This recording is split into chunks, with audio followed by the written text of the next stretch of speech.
"Excuse me," the janitor said softly, switching to fluent Japanese as she guided the foreign visitors through the lobby. The receptionist blinked, confused. The CEO, who just stepped off the elevator, stopped mid-stride. Without hesitation, the woman turned to another guest, this time in German. Then Italian. The entire front desk went quiet. Mop in hand, uniform creased from a long shift, she spoke with the ease of a trained diplomat. The CEO narrowed his eyes. "Who is she?" No one had an answer. The next morning, she wasn't cleaning floors. She was sitting across from the board of directors. And by the end of the week, the entire company would never look the same again. Type "awaken" in the comments if you believe true talent doesn't always look the part. Leave a like and comment one if you love stories that flip expectations, or two if you want to hear something totally different next time. Angela Simmons swept the lobby floor the same way every night. Silent, steady, forgotten. People passed her like she was part of the furniture, never once imagining the mind behind the mop. That night, under the bright white lights of the reception hall, she wasn't just cleaning. She was speaking, first in crisp Japanese, then effortlessly shifting to German, and finally wrapping up in melodic Italian, helping lost visitors find their way. The security guard raised an eyebrow. The receptionist stared, confused. But the real shock. Richard Bennett, the CEO himself, happened to be standing nearby, ears perked. "Did you just?" he asked, stepping closer, voice laced with disbelief. Angela just smiled as if asking, why not? Now, Richard wasn't the type to get caught up in office gossip or lobby noise. But something about this moment, it hit different. He sat on the edge of the leather couch, watching Angela switch languages like flipping pages in a book. "How many languages do you speak?" he asked, leaning in. "9, she said plainly, as if she just said 2 or 3. Richard blinked. 9. She nodded, tying up a trash bag like it was no big deal. He chuckled nervously. "You're telling me we've had a walking international relations department pushing a mop all this time?" She didn't answer. She didn't need to. The silence spoke volumes, hinting at everything no one had ever bothered to see. Angela's voice had always been loud, but only to those who were willing to listen.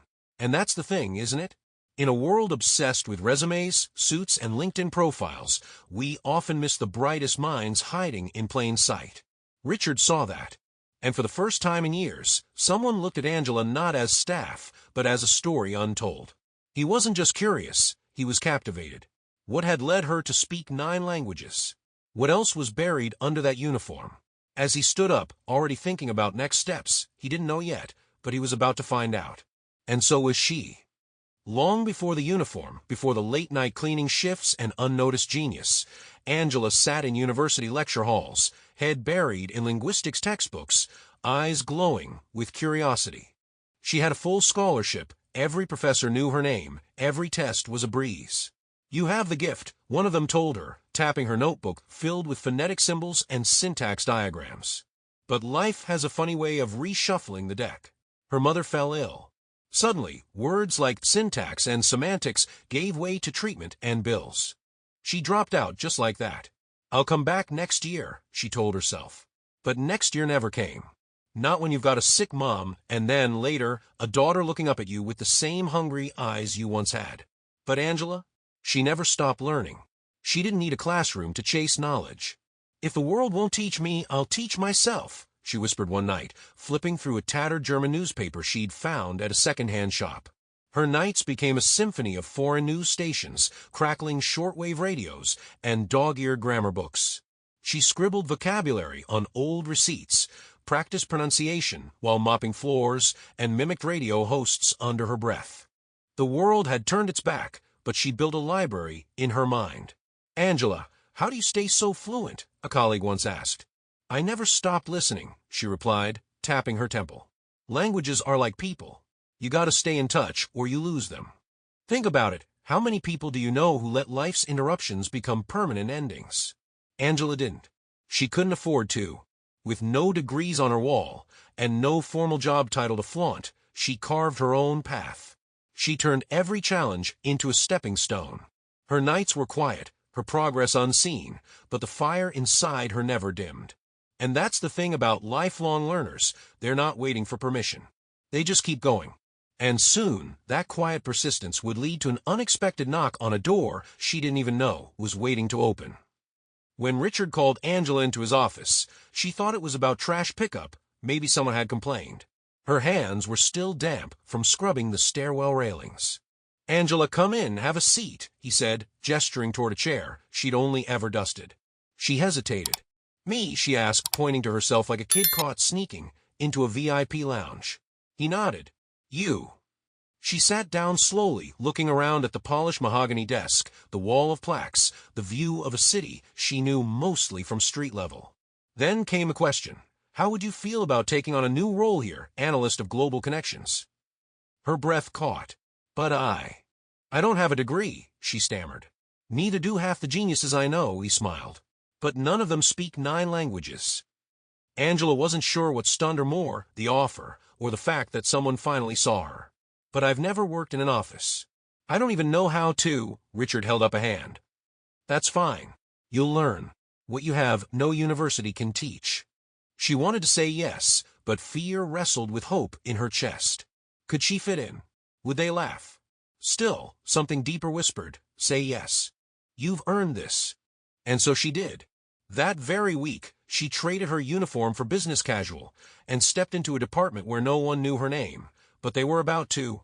Because real knowledge, lived knowledge, has a presence that fills the room even when the resume doesn't. From the start, she stood out, not just for her multilingual skill, but for her way of listening. She didn't just translate words, she translated meaning, culture, emotion. A client from Milan once said, "With Angela, it feels like home." Another, from Tokyo, asked if she'd lived in Japan. "Only in my mind," she laughed. She navigated multicultural meetings with a grace that made her colleagues pause. "How does she do it?" they whispered. Richard knew. He'd seen it in her eyes, the kind of intelligence that comes not from privilege, but from pain, patience, and persistence. Still, not everyone in the office welcomed her glow. Office politics, now that was a language Angela had never studied, but suddenly, she was neck-deep in it. Whispers floated through hallways like smoke. How did she get that position so fast? She was a janitor last week. Nepotism, maybe? Angela heard them, of course. Anyone with her ear for nuance could catch a passive-aggressive tone from across the building. One afternoon, 2 colleagues accidentally left an internal email chain open on a shared screen. The subject line read, "The Janitor Project, LOL." She didn't flinch. She'd faced worse. Still, she felt the sting. Because prejudice doesn't always shout, it often murmurs, disguised as jokes, smirks, or cold silence in the elevator. But if they thought she'd fold, they didn't know Angela. The very next week, a multimillion-dollar proposal was almost derailed by a faulty French translation. One of the new hires had used Google Translate. Angela spotted it in seconds. She calmly rewrote it and saved the deal without fanfare. Then there was the tense call with a Middle Eastern client. Misunderstandings mounted until Angela stepped in, switching from English to flawless Arabic. The mood changed instantly. The client's voice softened. The partnership held. One by one, the doubts started to unravel. "She's actually good," someone mumbled in the break room. "No," Richard corrected quietly, "she's exceptional." Still, the hardest part wasn't proving she could do the job. It was navigating a space that wasn't built for her. Meetings scheduled at times that clashed with her daughter's school pickups. Networking events full of wine, and words she didn't relate to. But she adapted. She always had.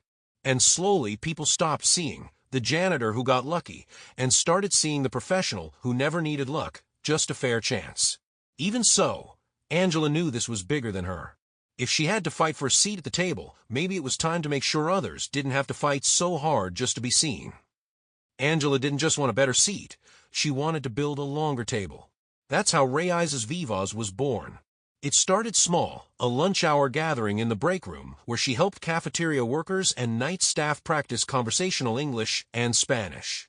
Word spread like wildfire. "Angela's teaching Portuguese next week," someone whispered. A janitor from Honduras invited his cousin from accounting. A warehouse packer brought her teenage daughter. Within a month, the sessions had turned into standing-room-only workshops, buzzing with energy, laughter, and hope. Angela wasn't just teaching languages, she was unlocking doors that had been closed for too long. When Richard heard about it, he showed up unannounced, blending in at the back. He watched Angela guide a group through common Korean greetings, pausing to explain cultural context with warmth and humor. "This is what inclusion looks like," he murmured to his assistant. Soon after, Reyes' Vivas became an official program, funded, resourced, and championed by the executive board. Angela was offered a team. "Can I pick people from the ground floor?" she asked. "That's the point," Richard replied. She didn't just choose fluent speakers, she picked those with stories like hers. People who knew what it meant to be overlooked. The culture shift was subtle at first. Less formality, more humanity. Executives began attending sessions. Departments that had never spoken now shared lunch. Staff turnover decreased. Promotion requests from frontline workers doubled. For the first time, being multilingual wasn't just a footnote on a resume, it was a ticket to opportunity. "This used to feel like a machine," one HR rep said. "Now it feels like a community." Angela smiled at that. Because she wasn't just building a program, she was planting seeds. And while some people saw only a garden, Angela knew. The roots were growing deeper than anyone imagined. Angela stood backstage, palms damp, heart racing like she'd just run 3 flights of stairs with a trash bin. But this was no janitor shift. This was the annual Global Voices Conference. Hundreds of people sat waiting beyond the curtain, executives, thought leaders, young professionals. The lights dimmed. Her name was called. Angela Simmons, former janitor turned corporate leader. A beat of silence, then applause. She stepped onto the stage, heels clicking, voice shaking at first. "I was once invisible," she began, "not because I had nothing to offer, but because no one thought to ask." The crowd leaned in. She wasn't performing.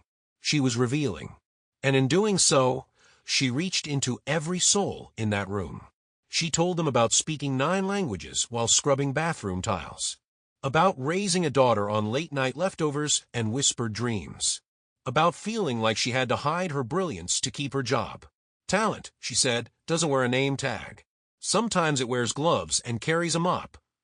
A woman in the front row began to cry. A young man stood to clap before she'd even finished. "How many Angelas are we walking past every day?" she asked, eyes scanning the audience. How many resumes never written, interviews never granted, leadership never seen, because someone didn't look past the surface? She paused. The silence that followed was louder than any applause. After the event, she was swarmed. Attendees asked for mentorship. HR directors begged her to advise their companies, and a young intern whispered, "I think you just changed my life." But Angela wasn't flattered, she was focused. She knew this was just the beginning. Her story was never about her.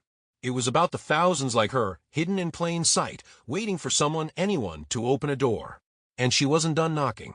Because the question wasn't just, how did Angela rise? It was now, what happens to a system when people like Angela lead it?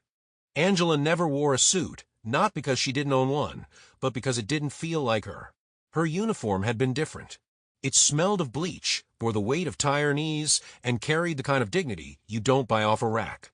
Yet now, people look to her for guidance, strategy, vision. "How did we miss you all these years?" one board member once asked during a quarterly meeting. She looked up, half smiling. "You didn't. You just weren't looking."